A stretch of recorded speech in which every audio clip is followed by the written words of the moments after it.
Good morning. Welcome. What day is it? Tuesday. Tuesday the 4th.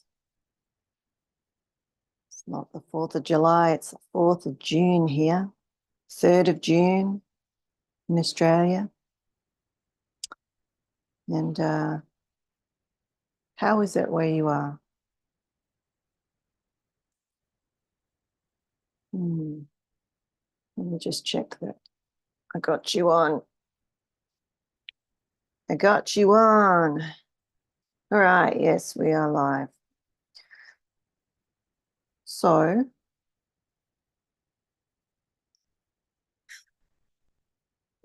I have a video to upload from yesterday. It went live on one of our pages that maybe most of you aren't on, the Conscious Evolution and Ascension page. So I will post it to the other pages. We did go live.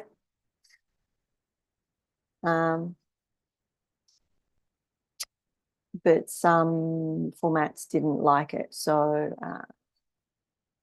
the only one that could take it was the Conscious Evolution one. So I will post it when I have time. But welcome today. Yesterday was a different day. Today is a new day. And I sent an email yesterday, just a quick one. And I was saying, because the Kilauea volcano is erupting.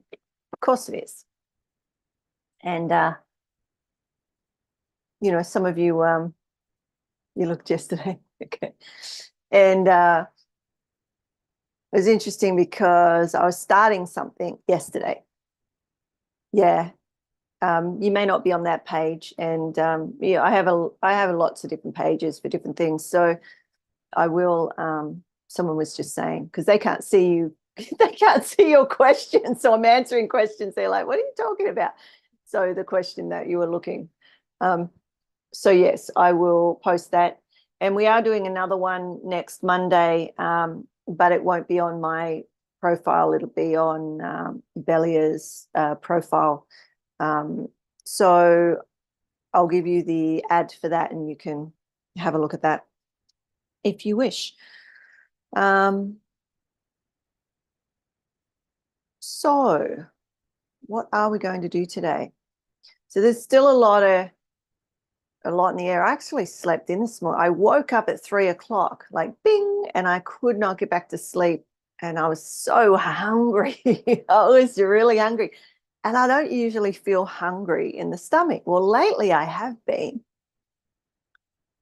And probably because I've been working out more as well. But I was so hungry and I'm like, no, I'm not going to eat at 3 a.m. in the morning. It's not breakfast. Go back to sleep. But I probably should have just had a drink of something, you know, other than water. But I drank water and I tried to go back to sleep and I laid there. And then I slept in and we have this whole process in the mornings. And I woke up basically, Eric was up and dressed and had done his yoga and all, and had his cup of tea, all this. I looked at him, I was like, what time is it? So very unusual for me. He let me sleep. Like I just didn't wake up.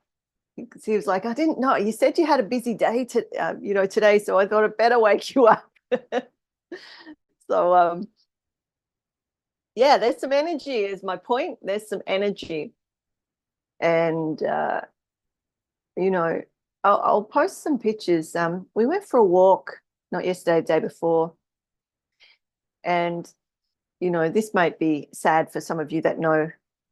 I don't know the formal name of it. I call it the Secret Forest Beach. It's a walk we go through and it's like a forest. And You know, you would expect elves and gnomes to come out, and you know, it's just a magnificent place. And it's one of those places that if I was going to take, you know, if I was going to work on the beach, that's where I'd go, because there's lots of little, or not little, you know, big logs that you can sit on and, you know, look at the beach, and it's sort of shaded and everything. Well, I don't know if you heard about the fires. You probably all heard about the fires in Maui. But the ones of you that are watching, I can see, you know, that we got evacuated. There was fires here too, actually at exactly the same time. So while Maui was burning, we were burning. And there's a place called Mauna Kea. And again, if you know me, you would know that place well, because that's where I got married, on the top of highest point in the world. And, you know, there's the beach, Mauna Kea, and there's a place near it where this little forest is, this little, you know, it's a coast all the way along. It's a beautiful coast all the way along. But this is where it just had it was a special place.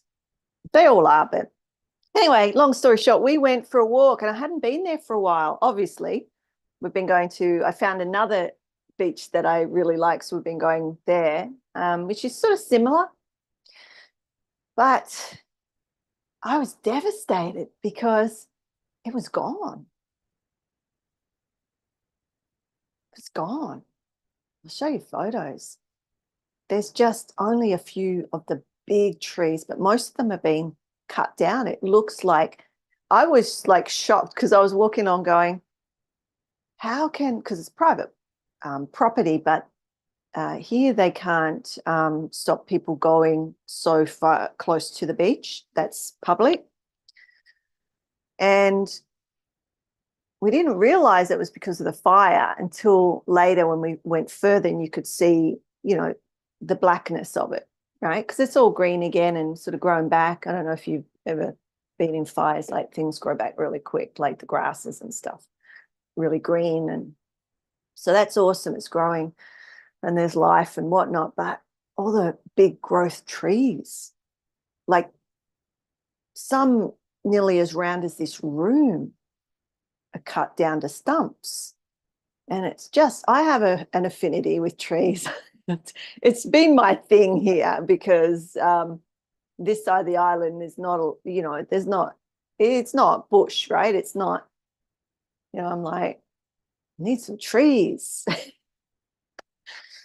You know, a lot of people are ocean people. I'm a bush girl. I like trees. I like rivers and trees, and, you know, so there is an awesome place that I did post a video on, where the rivers meet the oceans, and it's like mountainous and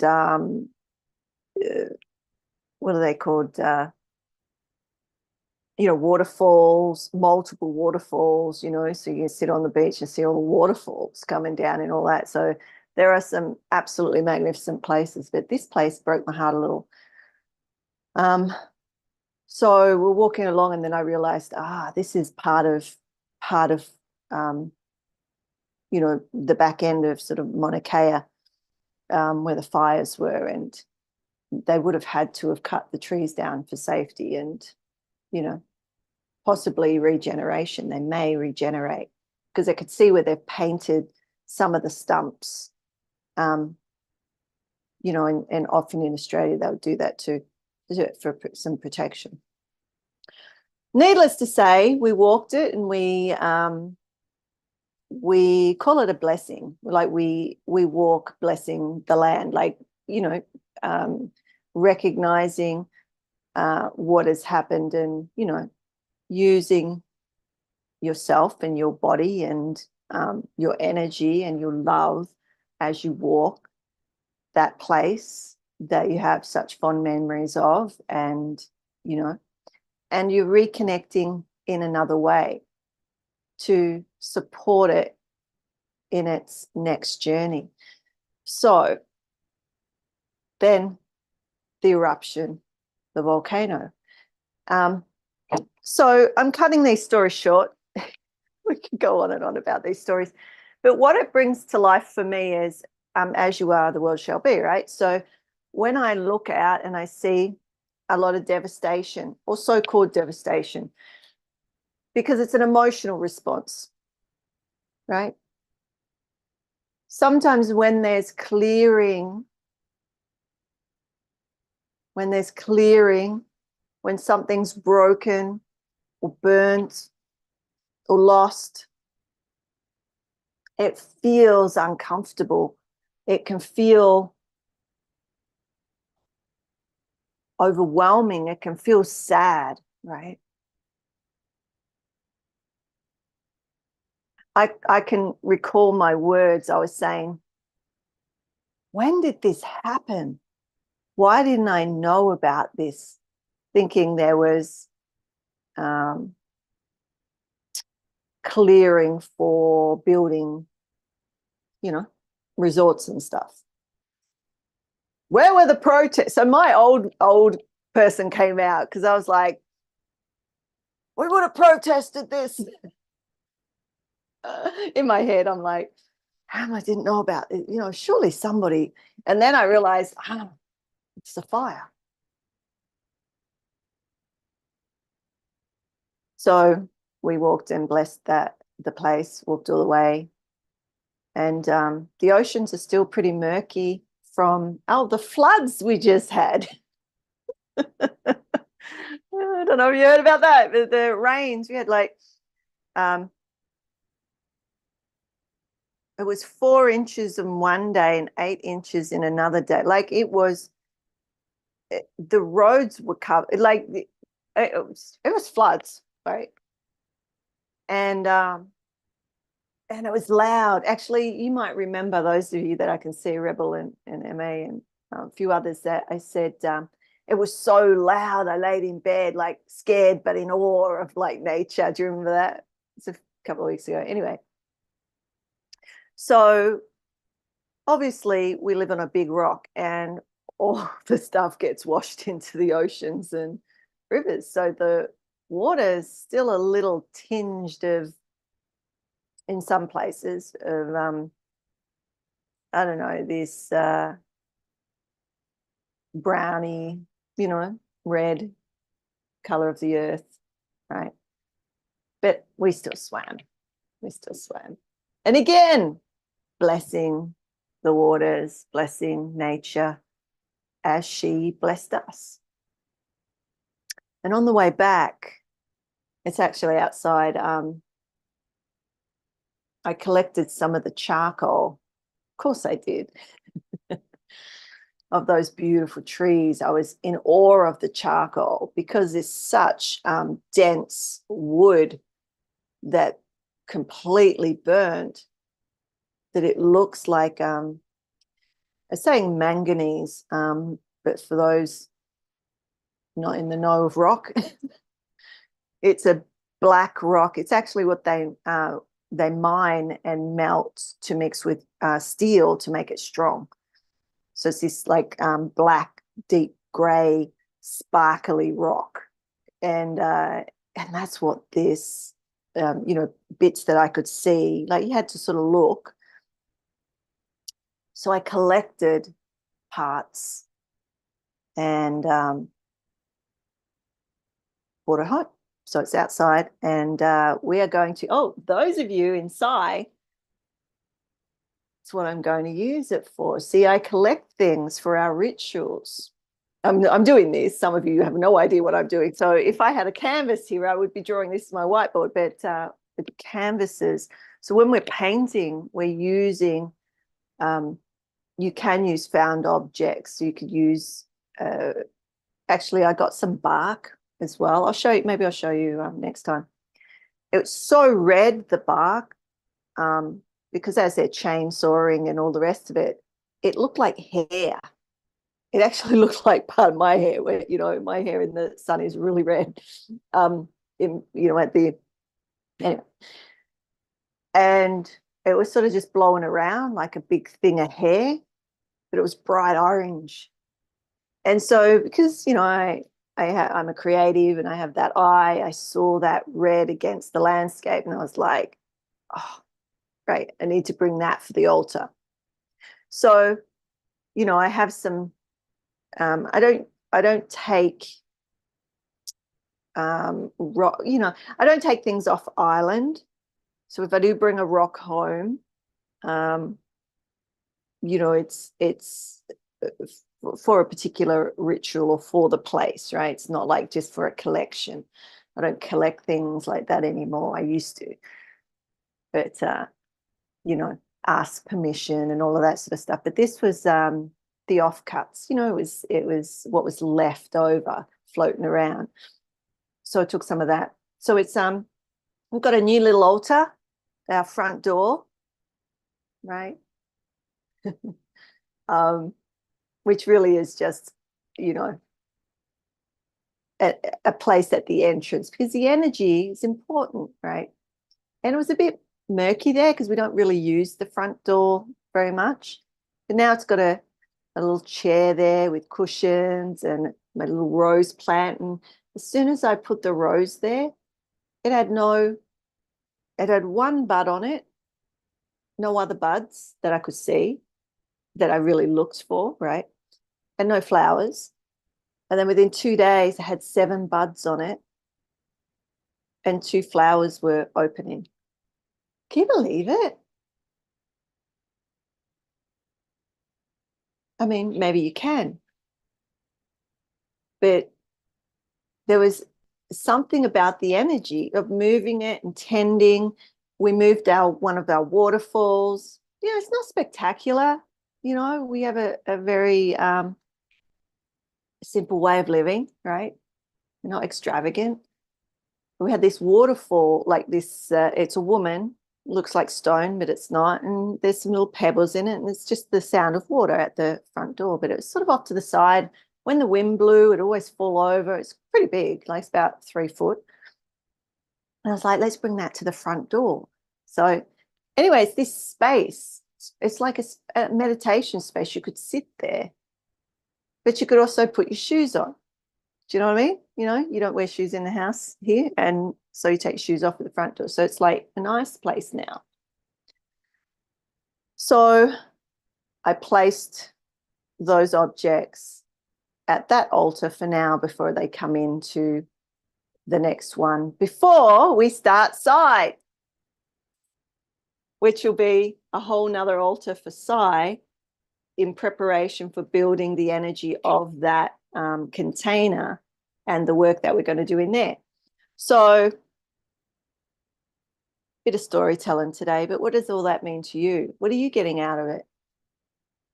My stories and my teachings. So what are you hearing? Because wherever you are in your journey, you'll hear something different. Just checking the chat.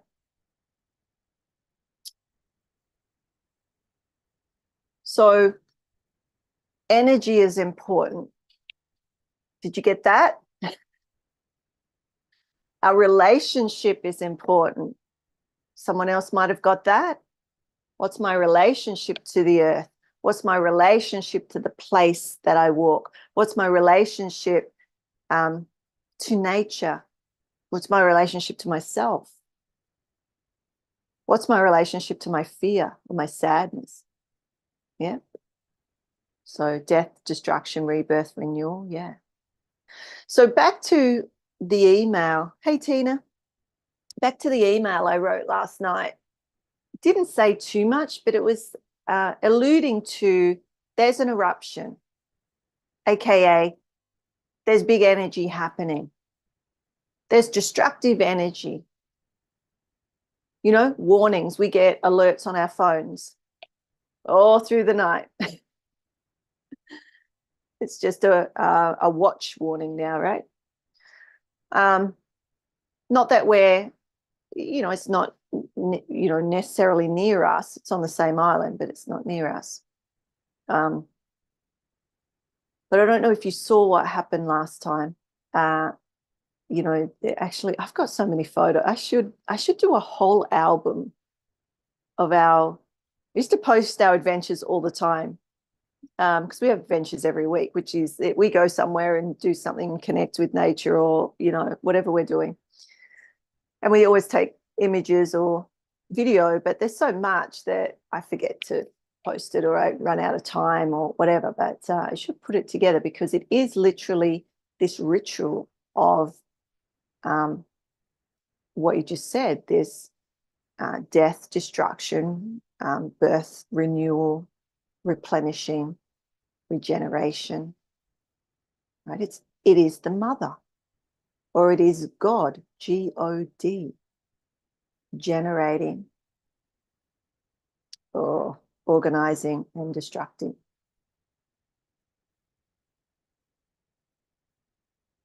It's love and fear and neutrality.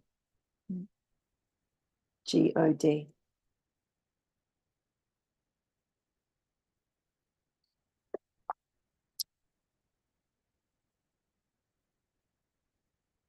And so I wrote to you all, well, those of you on my email list, and I said, what are you feeling? Actually, let me get the email up. I'm going to ask you again. So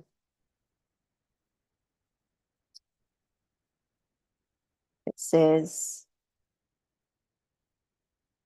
the volcano is erupting, or the picture of a volcano, is erupting. Interesting, the volcano is the triangle.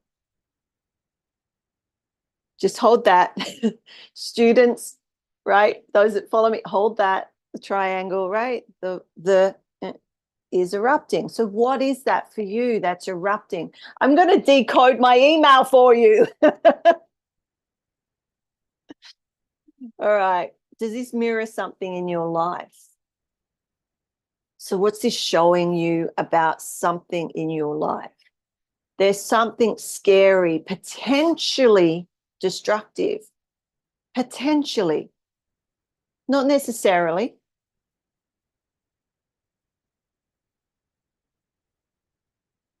What is it for you right now? So there's a rumbling in the world. There's a raising of heat, which brings the unknown. Is it? Isn't it? Do I need to go? Can I stay? What does it mean to watch? Right? How fast or slow is that lava? So put in whatever it is for you, that fire, that threat, that worry, that fear, what scares you, how fast does that move?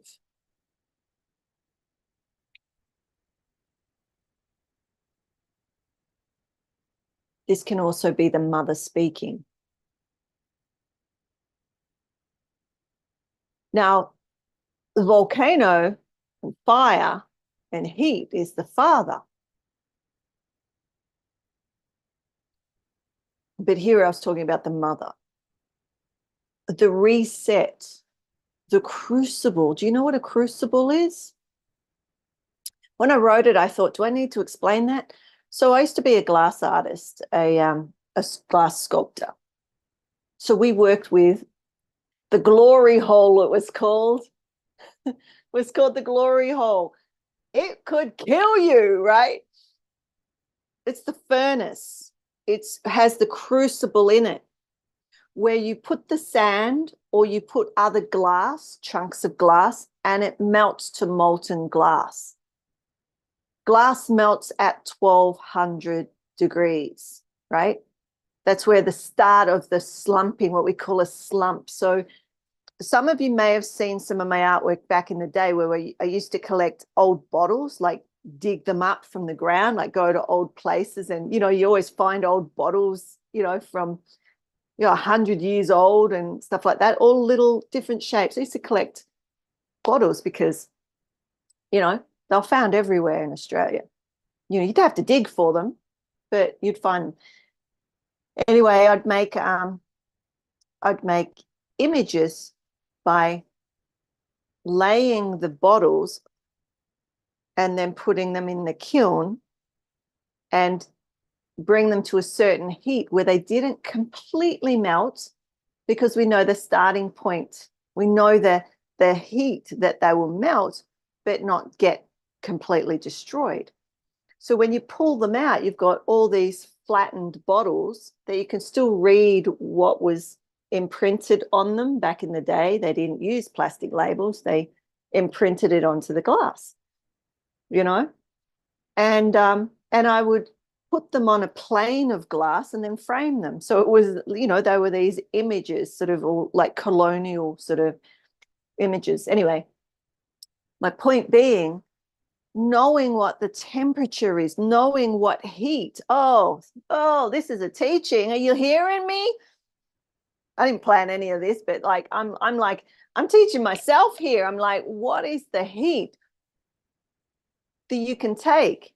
Remember last week we talked about your capacity. Yeah, some of you were here last week, some of you weren't. We talked about what is your capacity. This sort of goes with that. Well, it does. It goes with that because I'm saying if you know your capacity and you know the temperature of the threat or potential threat, wouldn't you be in a better place? It's this unknown that creates the fear. Would you agree? Like the not knowing. Oh, there's fire there. Is it going to burn me? What's the heat of the fire? Like, just for instance, what's the heat of that fear or that occurrence? Is it just going to singe the hair on my, I used to get singed eyelashes all the time, right? Because so you'd have to wear protective clothing and stuff, but yeah, it's not going to actually burn me. I might just singe my hair. I'll just quickly open it, right? Or, if you're a professional, right? I was a professional artist, technically still am. I would have exhibitions and would be in that studio nearly every day, learning about the materials that we were, the ins and outs of the materials. What glass you can mix together. Did you know you cannot just mix any old glass together? You will think you can, but when you pull it out and just say you have one of those, I don't know, we blow some beautiful vase or bowl or something for you, and then weeks, days, years, it explodes. It's not structurally sound, right? Most of you wouldn't know that. These are the things. Do you see? So you look at a beautiful object and go, oh, that's so, it's made with found glass. Did the artist understand the differences of the glass they were putting together? I used to go and collect, because glass is very expensive, when you're a student, at university. And learning about all the different glass. I used to go in Australia, they have a verge collection of your rubbish. You not your household rubbish, but your stuff. Like this was back in the days where people were getting the new TVs. What are they called? The plasma TVs and all that. And so a lot of the older TVs were being thrown out, and they had the big, thick glass screens. Old school. Some of you probably too young for that, but so I would take the TVs and smash the screens up and melt that glass and create things out of it. Right? If ever I was driving around in certain areas of Perth, we have these glass bus stops, and people would smash them all the time. So I'd be driving around and I see all that glass shattered on the ground.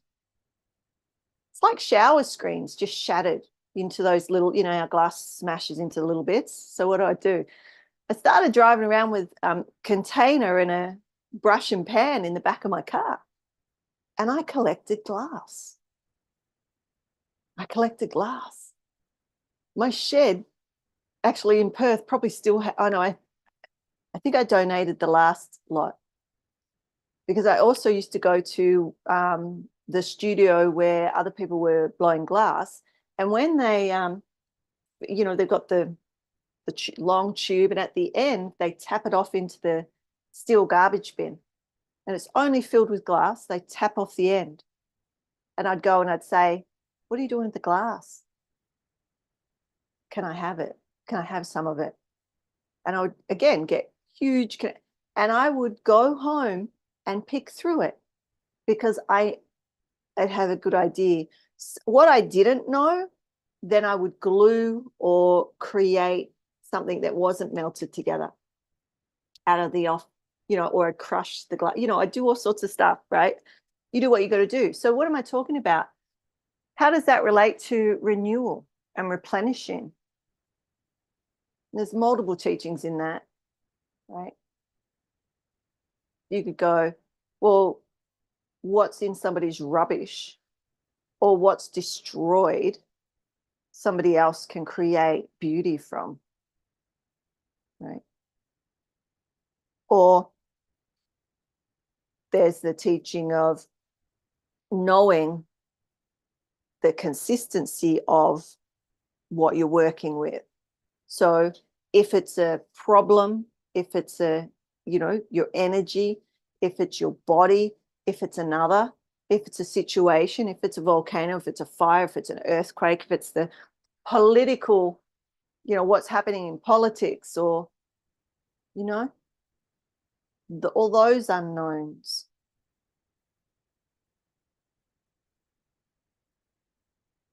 So what's coming up for you? Tell me in the chat. So we've got death, destruction, rebirth, renewal. I've been telling a story for half an hour. Wow. It was like that for me. I don't know if you're sitting there going, oh, well, you get on with it. This is the thing. If you're saying that, you're missing the stories of your life. Your life is filled with happenings constantly. Are you missing? Are you missing the teachings in your life?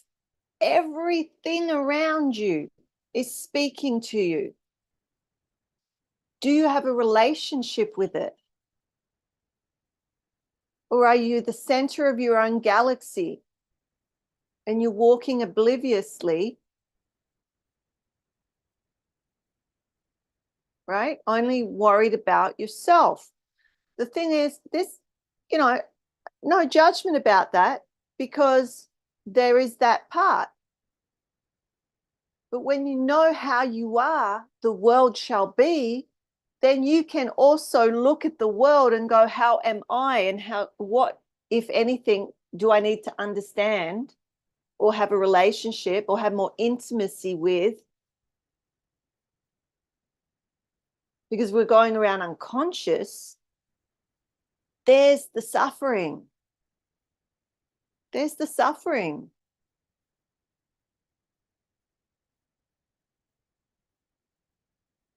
Because things are coming up and it's like oblivious to where that may have come from. So what are your fears? Let me go back to this email.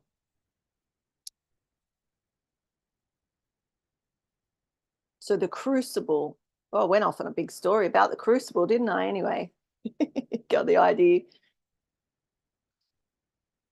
How are you experiencing this time, these days? How are you experiencing them?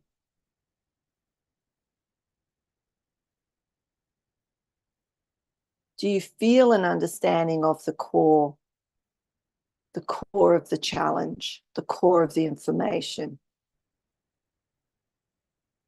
Or are you making story? Nothing wrong with story. The story will distract you often.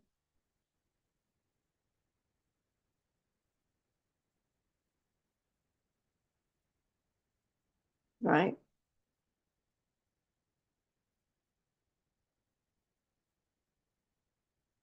sometimes, I'm going to say this without, there are levels of development, yeah.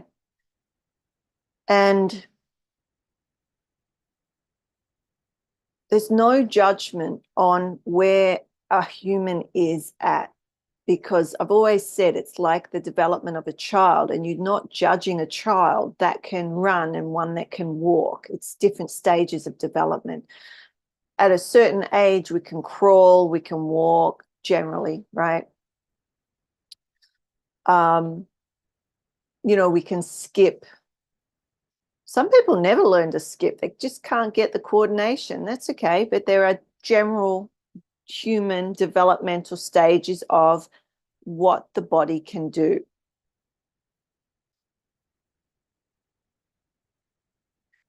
It's the same with our conscious evolution. Mindfulness, we're born with the capacity, yet it's a learnt ability.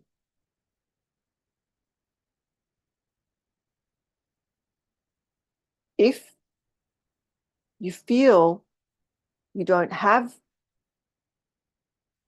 that ability honed, then practice, find a way of practicing, or come and practice with us, or book your call with me.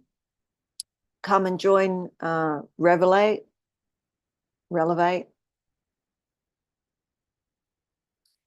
one of our programs, or ask about it here. Take the opportunity, because it is learnt. We think we're conscious. It's like we think we love until we expand and reach our next stage of development, and then we go, oh my goodness, that wasn't love. What even was that? Have some of you felt that, experienced that? A little?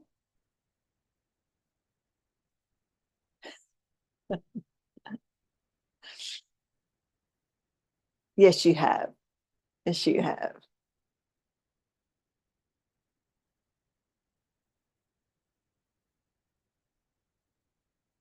So it's clarity. So I've written some clarity of your experience, the discharge of the voltage of your fears. What was I thinking? Yeah. What was I thinking?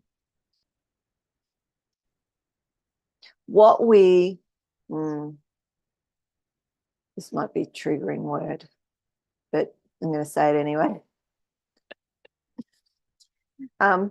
What we settle for,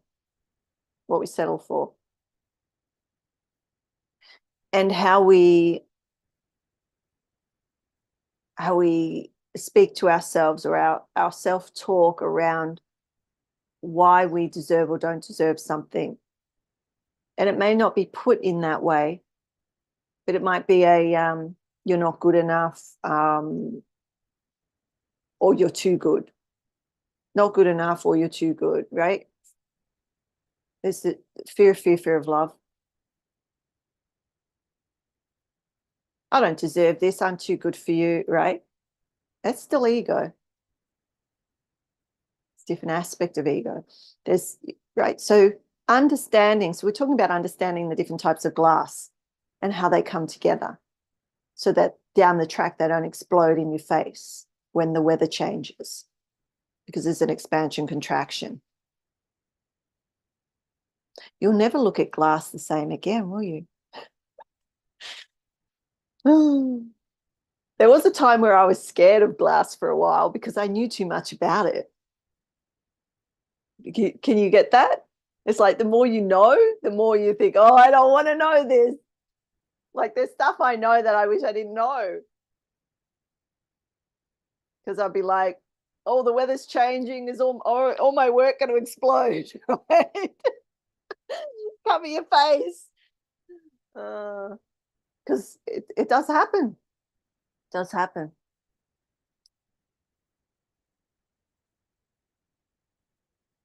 So just laughing at those days, yeah. Being a scaredy puss.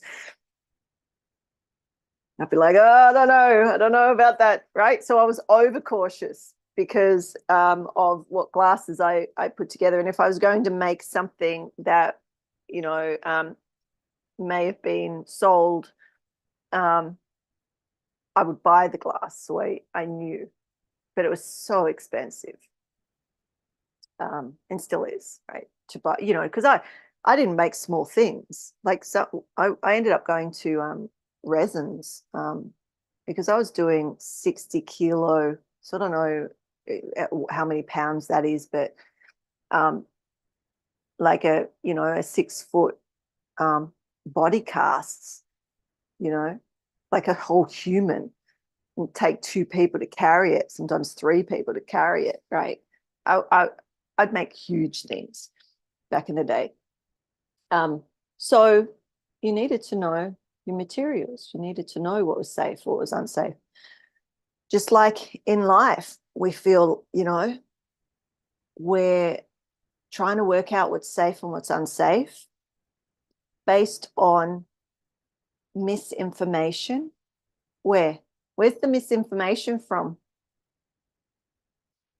This is your little exam for those of you that are in Relevate, right?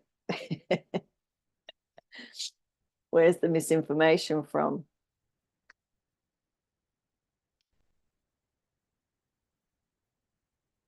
Fear, yeah. Where's the fear come from? Where's the programming come from? Well, I guess I just gave some of that away, but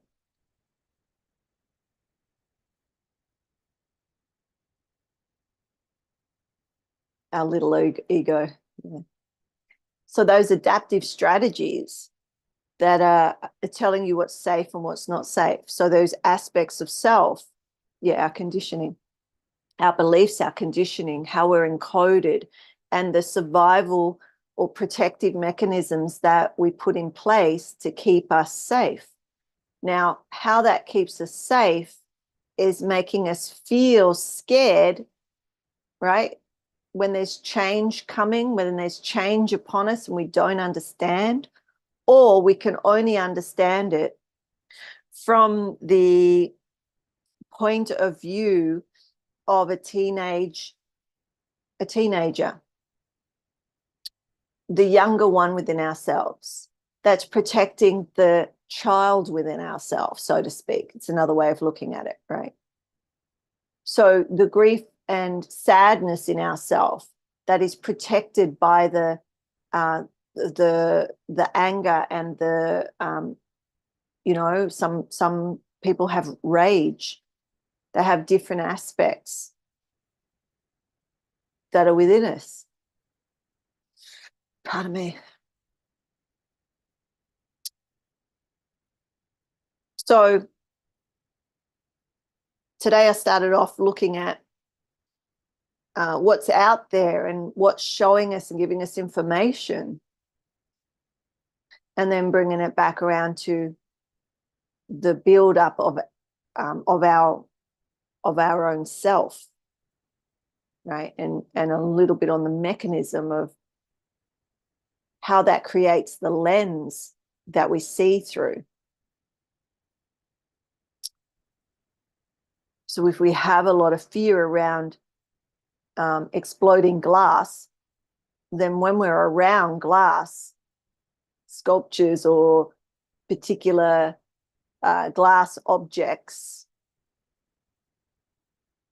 we may have a little bit more discernment. Do you see? Why? Because there's a little fear there.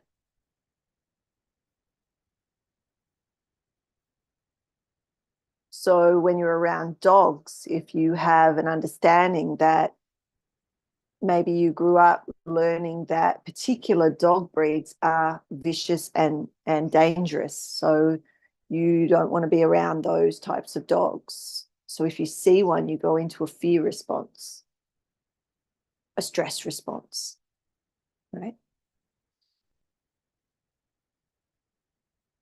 In Australia, pit bulls are banned. We're not allowed to have pit bulls, but they're the most beautiful dogs. but people would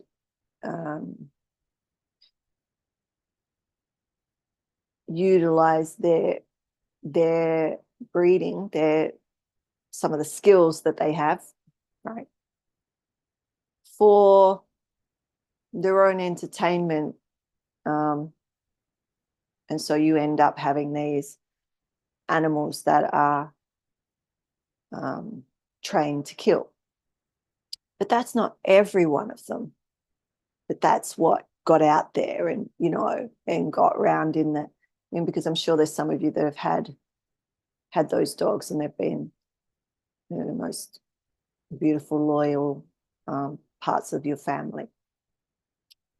But that's what I'm talking about, you see. Or there's a friend of mine, a lady I used to work with, and she's petrified of birds.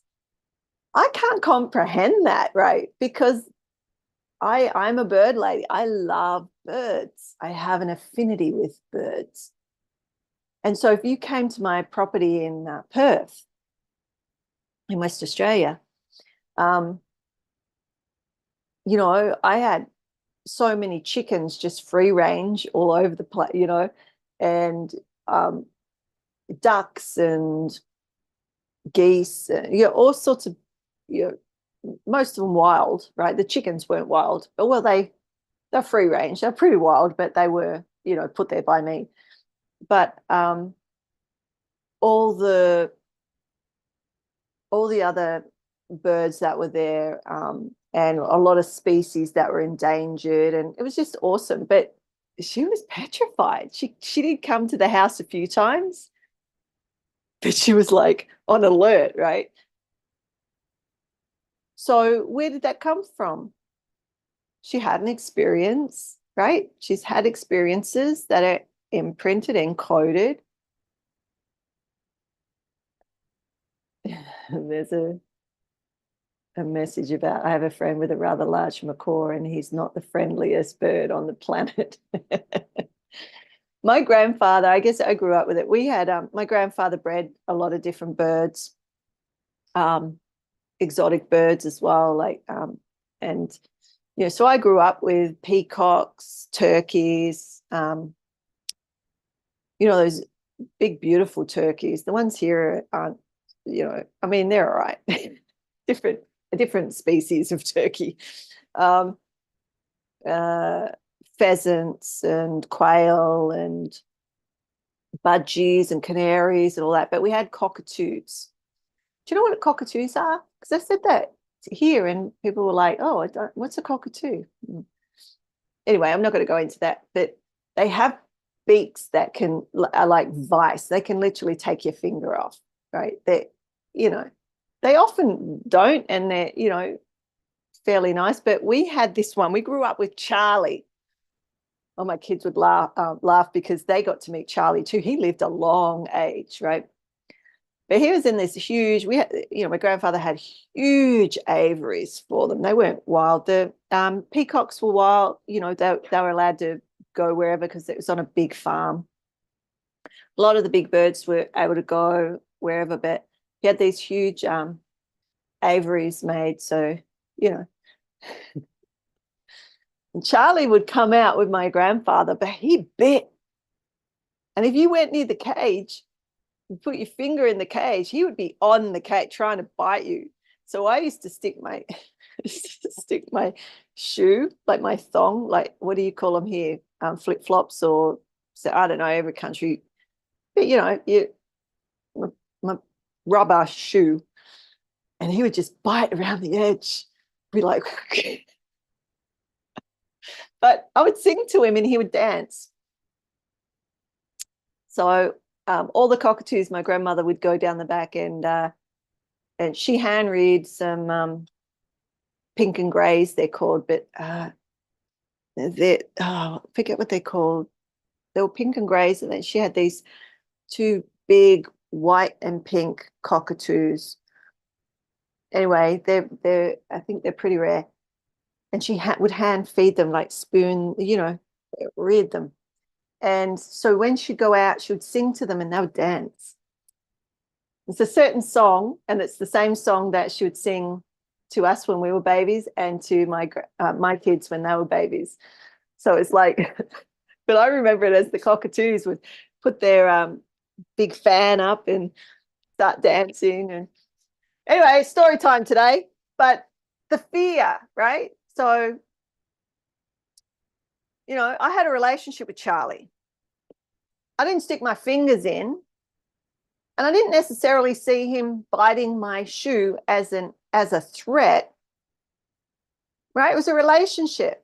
He liked to bite anything that came near the cage, so I gave him something to bite, right? And I would sing to him and he would dance, and we would have a little bit of him biting and dancing and singing. Do you see what I mean? Relationship is fear. I must have been like 9 years old or something. I was pretty young. Anyway, yeah, I stopped doing it when I was older. Still sung to him and he danced. But so let's wrap this up. What I was going to talk about was something completely different. I was going to talk about physical and emotional effects and symptoms, or the troubles, of stress, of trauma, of how you can identify what's going on for you. So maybe on Thursday we can go into that, if that seems, because we are touching on that. I just did it through our little ego. I just did it through story, right? And your ego will take whatever one that you're in, will take what it can. So it's interesting, just to note what perked your ear up and what didn't, what interested you and what didn't, what you felt in your body and what you didn't.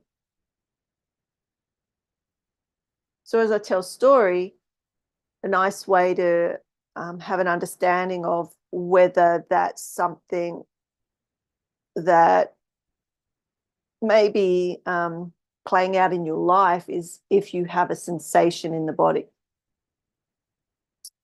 whether you feel great about it or not so great about it, whether you're like, oh yeah, I'm doing that, or oh no, I'm not doing that, or I'm not doing that. Anything in between. Because if we're here looking at our refinement of our conscious evolution, ourselves as humans, then any change is going to produce, or the threat of change is going to produce some reaction. And that's where you go, aha, there you are, my friend. What's going on? It's all right. You're not going to die. Do you know how long, how many of you have been hearing, we've got to kill the ego? Or what other words have you heard, like around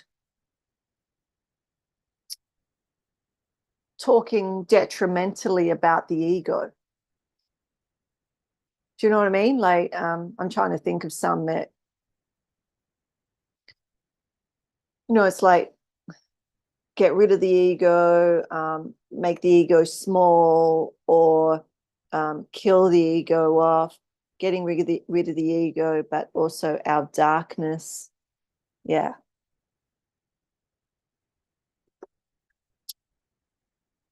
Don't you think that's interesting? As an anthropologist and social scientist, right? My research little self is going, if the ego was a person, a type of person in our world, and majority of the world is talking about it in that way, what effect do you think that would have on its growth and development? Do you understand what I mean? Do you get my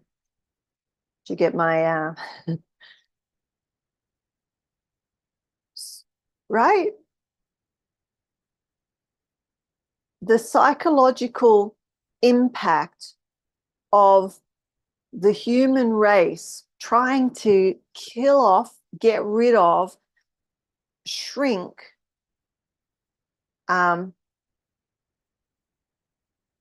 somehow dispose of or limit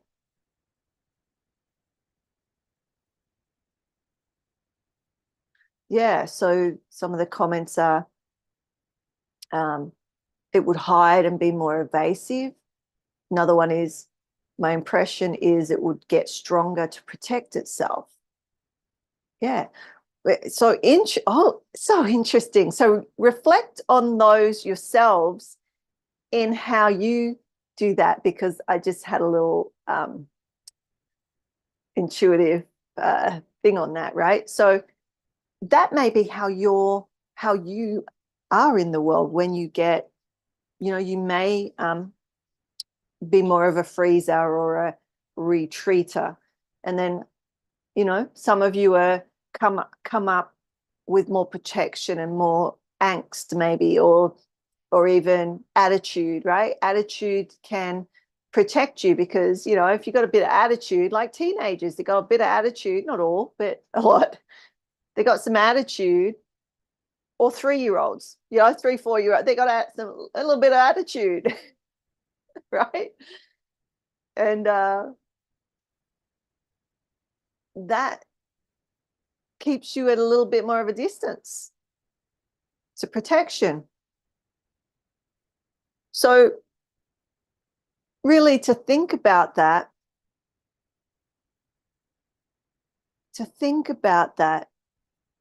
and have some compassion around that.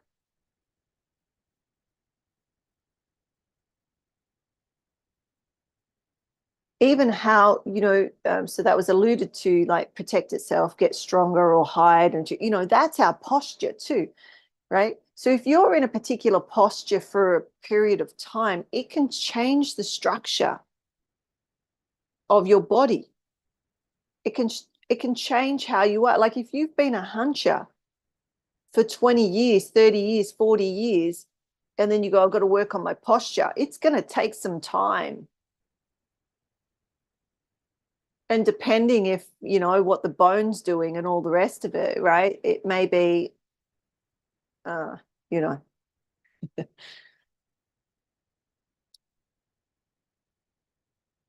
So when I'm having a relationship with aspects of myself, I think about that. I've considered the role of these other parts of myself. And it's just that they have a role. They have a role. And so if you are lopsided, just imagine if,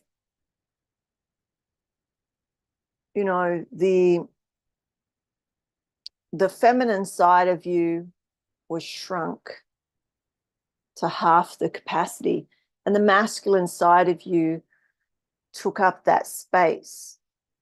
How do you think that you would be in the world?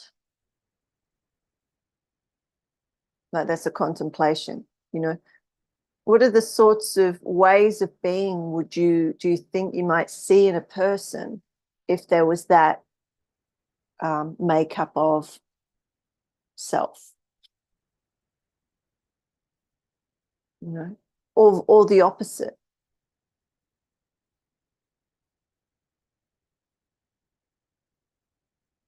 So what I'm getting at is, it's not an exact science of this much percent and that much percent, but I'm saying if one side was tremendously repressed, how would the person show up?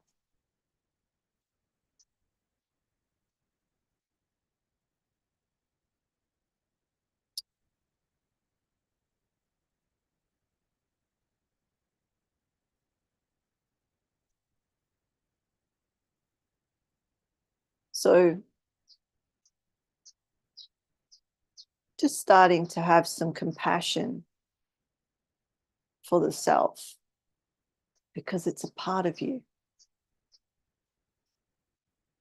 It's a part of you. What parts are you repressing? What parts are you disappointed in? What parts of you are you feel less than? So if you're at the table, you're in a banquet table, and all the parts of you are sitting around the table. It's a huge table. There's a lot of parts of you, meaning you've got all the different, you know, you might have your 3-year-old, your 14-year-old, your 21-year-old, your 30-year-old, you know, but you might also have the masculine, feminine aspects of that. You'll also have maybe archetypal representations of the, you know, all the aspects, all the protectors, all the lovers, all the haters, all of it, light, dark, male, female, love, fear, at the table.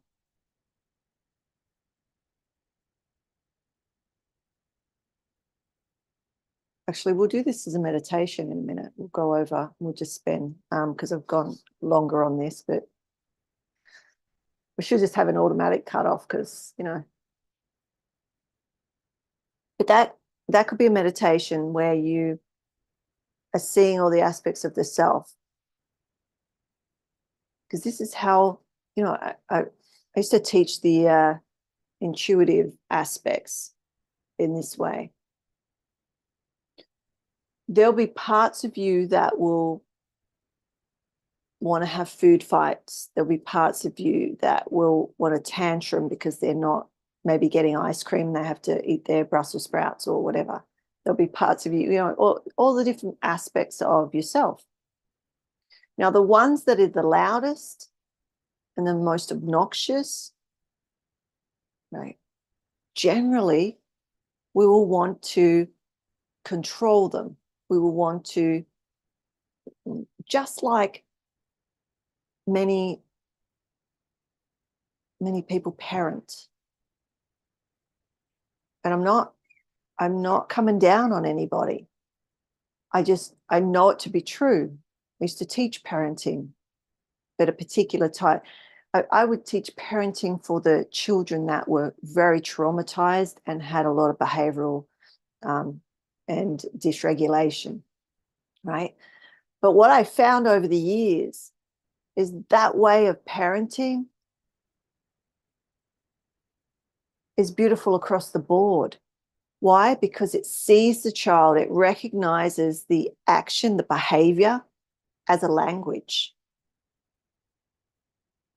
And if we understand the language without it being spoken, we can meet the need, or at least come at the relationship in a different way, rather than it being protective and power over and control, because usually the parent is scared because they don't know what to do, or they're, you know, think they're going to be seen in a certain way if they're out in public, right? I remember I actually recently was at the Honolulu government building, right? There's all people with guns and stuff, right? The man came out of the interview room with his son, who was maybe 4. You know, he's young, and he was crying, and I could hear the father trying to do his best,